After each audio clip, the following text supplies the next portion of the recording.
An interesting fact, there are over 2,200 riders in Alberta over the age of 80.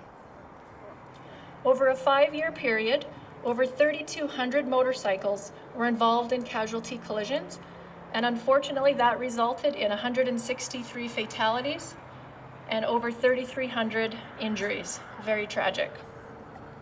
Nearly half of the motorcyclists involved in these collisions were a result of driver error, and the two most common errors being following too closely and running off the road. Speed can also be a factor. Almost 20% of motorcyclists involved in casualty collisions were traveling at a speed too fast for the given conditions. And of course, this jumps to 40% in fatal collisions. As we know already this season, we've lost 3 riders. Alberta Transportation has proudly sponsored and partnered with AMSS for several years now, and we've provided funding through our Alberta Traffic Safety Fund for a few of their annual launches, just like today's. And we continue to work together on joint initiatives. As part of our integrated safety campaign, numerous stakeholders across the province focus on motorcycle safety in May, most of which are represented here today. Thank you, Leanne, for the invite to participate in today's launch.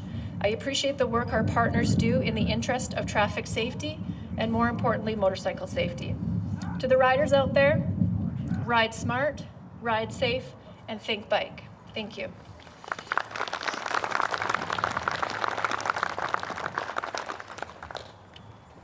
Thank you kindly, Wendy.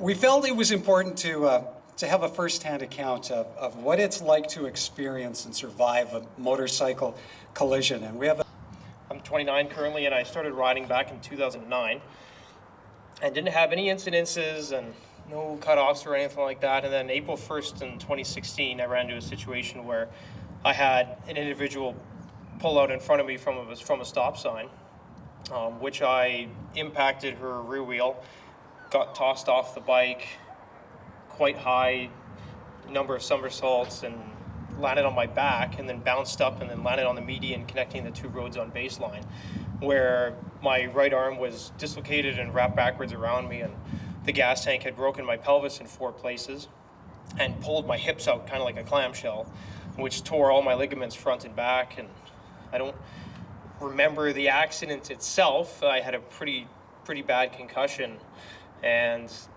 the incidences after the fact take quite some time to get over that. Because I didn't have any life-threatening injuries, I had to wait in bed for a week with a broken pelvis, which was very vivid.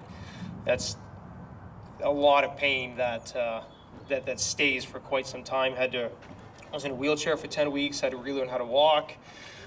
Took me about a year to be able to put 10 pounds above my head, did 96 physiotherapy sessions. So it was very vivid. It was very something that you'll never forget, right? But one of the things that really did help me through all of that was the fact that I was wearing proper gear when that accident happened.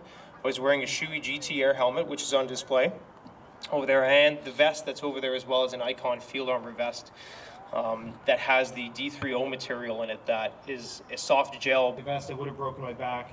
If I wasn't wearing a really good helmet, we probably wouldn't be having this conversation right now.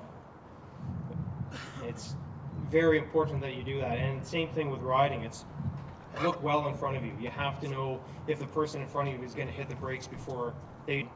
And it's the same thing. Look well ahead so you know where your corners are. Same thing with the EMRA. Look well ahead. You know where everybody else is on the track. Be well in front. Be well behind. And it's up to you to make sure that you're not in pinch points. But as in my case, it can and will happen. People pulling out in front of you, even if they see you, they'll still do it.